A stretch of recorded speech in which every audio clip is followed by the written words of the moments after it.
एक बार दानवीर कर्ण ने नारायण कृष्ण से पूछा कि हे माधव, मैंने ऐसा कौन सा पाप किया था जो मेरी मां ने जन्म लेते ही मुझे गंगा में बहा दिया?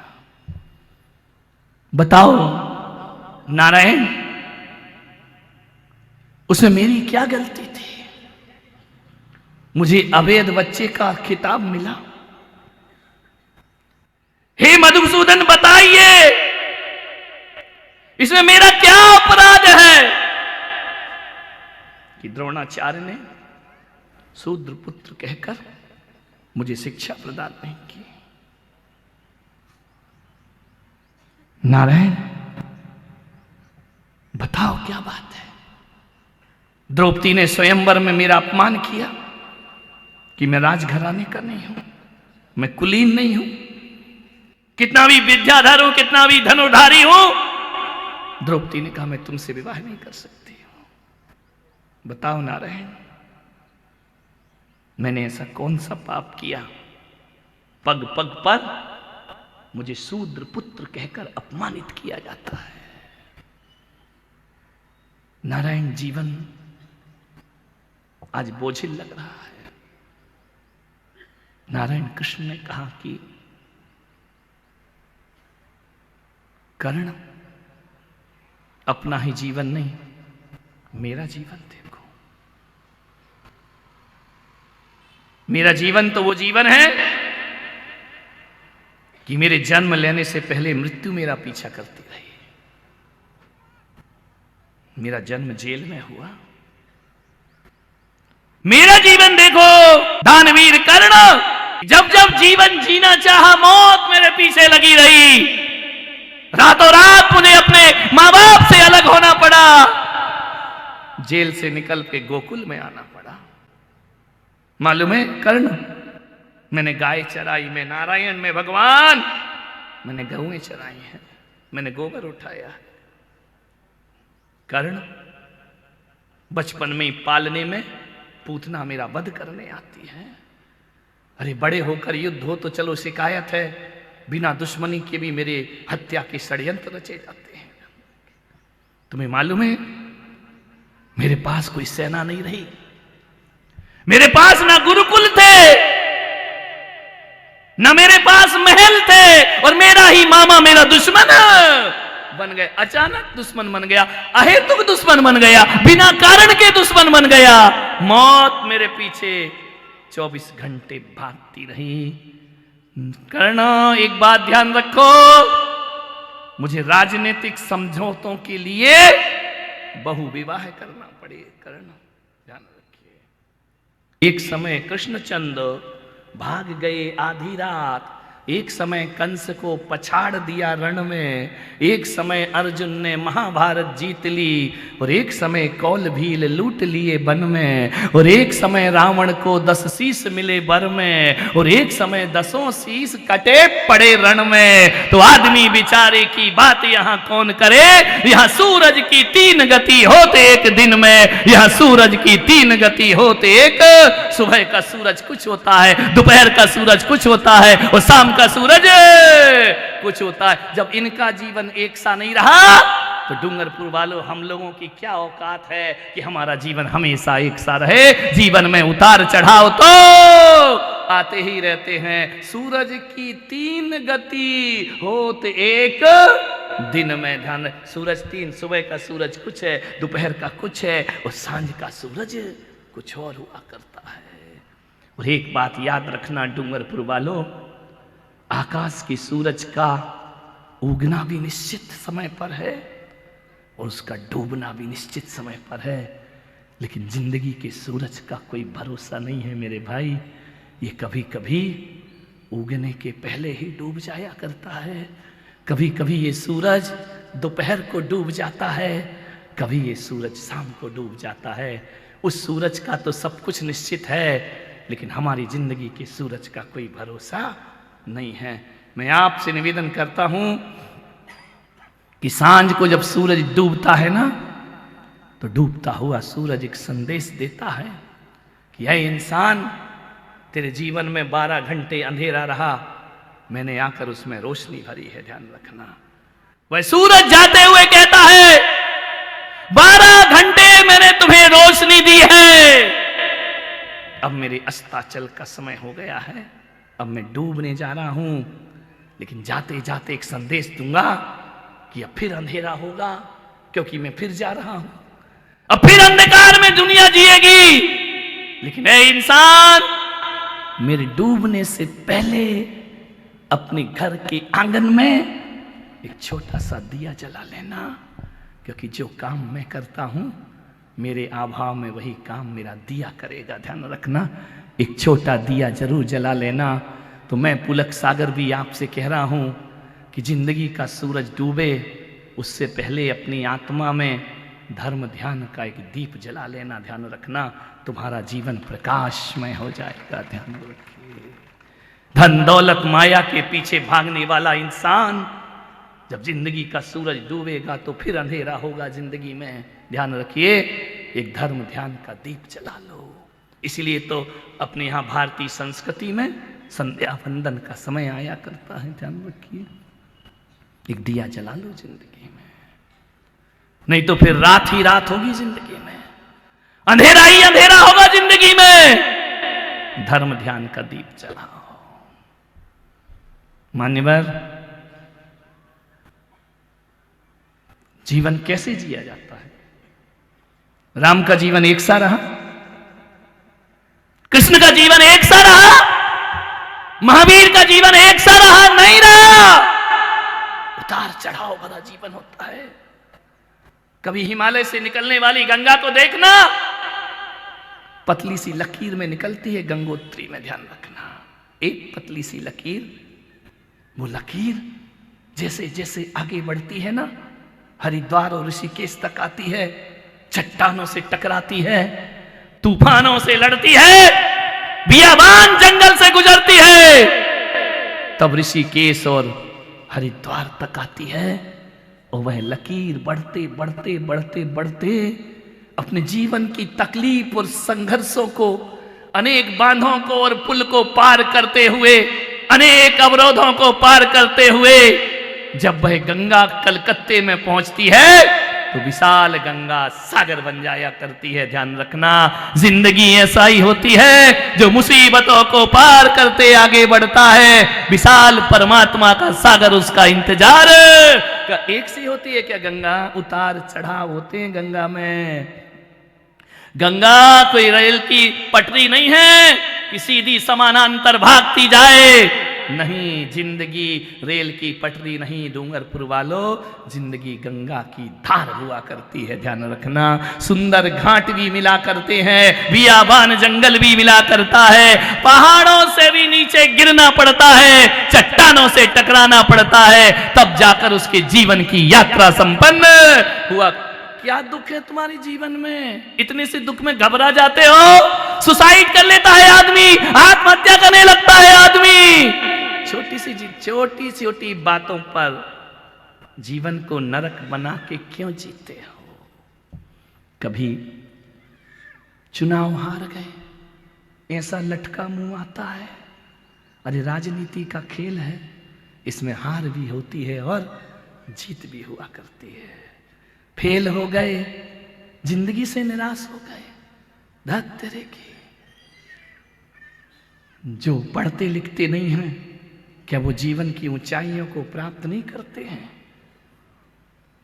थोड़ी सी परिवार में ससुराल प्रतिकूल मिल गई, तुम्हें लगता है पूरी जिंदगी बर्बाद हो गई। नहीं मेरे भाई, अनुकूल पति ना मिला तो जिंदगी बर्बाद थोड़ी होती है। मंदोदरी को कौन सा अनुकूल पति मिला था? वो धर्म में जीने वाली और रावण पाप में जीने वाला। फिर भी मंदोदरी अपनी जिंदगी से शिकायत नहीं किया करती है। मान्यवर, सोचना है आपको। कभी तुमने एक बाज पक्षी को देखा है? ईगल सुना तो होगा ना। एक बाज की आयु 70 साल होती है, ध्यान रखना। उसके जीवन में ऐसे क्षण आते हैं जीवन में वो क्षण आते हैं 40 साल का जब वह बाज हो जाता है, ईगल हो जाता है, उसकी चोंच इतनी बढ़ जाती है कि वो खा नहीं सकता है।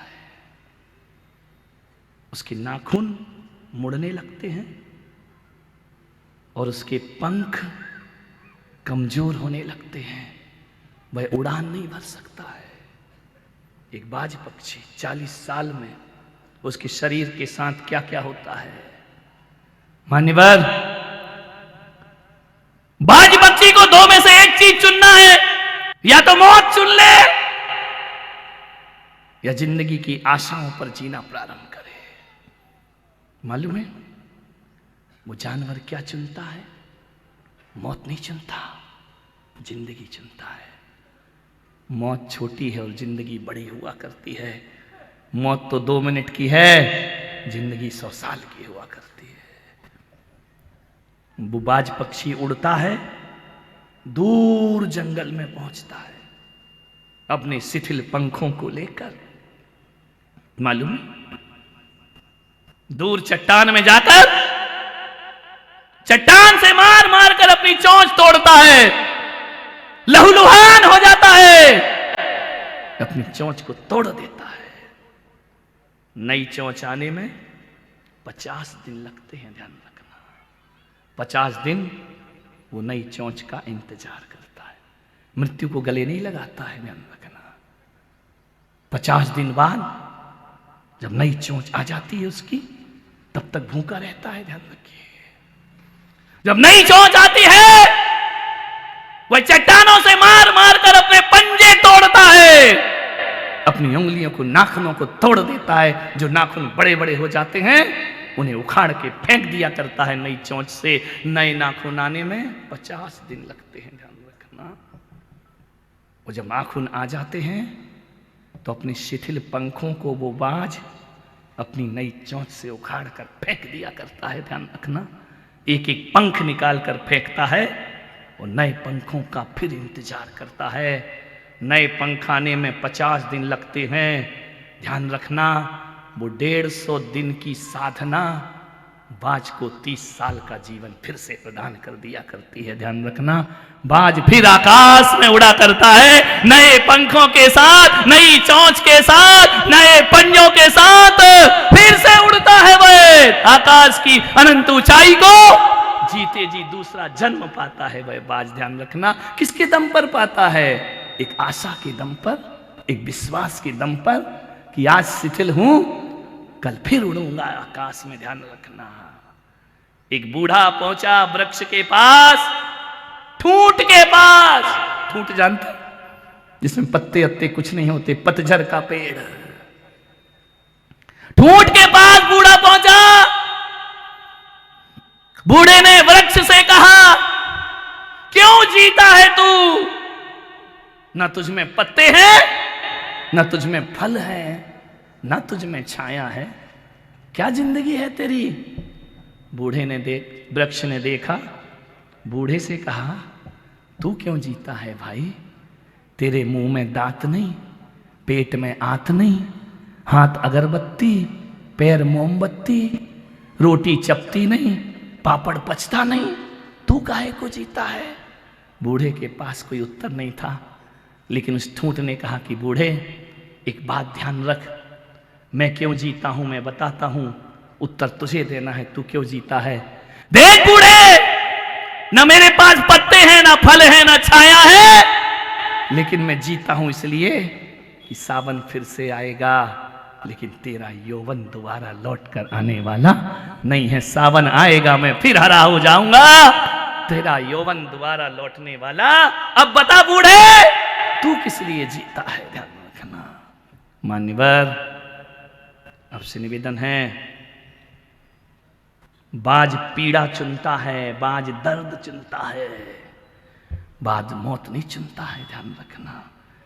150 दिन की पीड़ा उसे नया जीवन प्रदान करती है।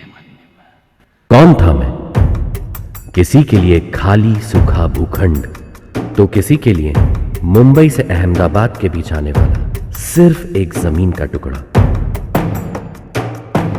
किसी व्यापारी के हाथ लगता तो हजारों की तरह एक और रिसोर्ट बन जाता। किसी बिल्डर के हाथ लगता तो लाखों और की तरह मैं भी एक टाउनशिप बन जाता। लेकिन मेरे भाग्य में करोड़ों में एक होना लिखा था। मेरे भाग्य में आचार्य श्री पुलक सागर जी का आशीर्वाद लिखा था। नरेन्द्रं फणीन्द्रं सुरेन्द्रं अधीशं शतेन्द्रं सुपूज्यं भजे नायशीशं मुनीन्द्रं गणेन्द्रं नमो जोडिहातं नमो देवदेवं सदा पार्श्वनाथम्।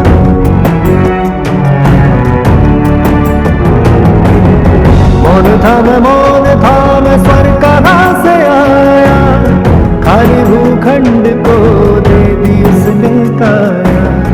मौन थाम स्वर कहाँ से आया, खाली भूखंड को दे दी उसने काया। तीर्थ बनाया मुझको सजाया, तीर्थ बनाया मुझको सजाया। खाली भूम छू के मेरे पुलक जीव की कृपा जिन शरण मनाया। तीर्थधाम जिन शरणं यही त्रिकाल चौबीसी, छात्र दास जिन शरणं यही है निर्जरातुकी। यही है ध्यान मंदिर सामयिक गुफा, यही नवग्रह जिनालय विभूति भी दिखे यही।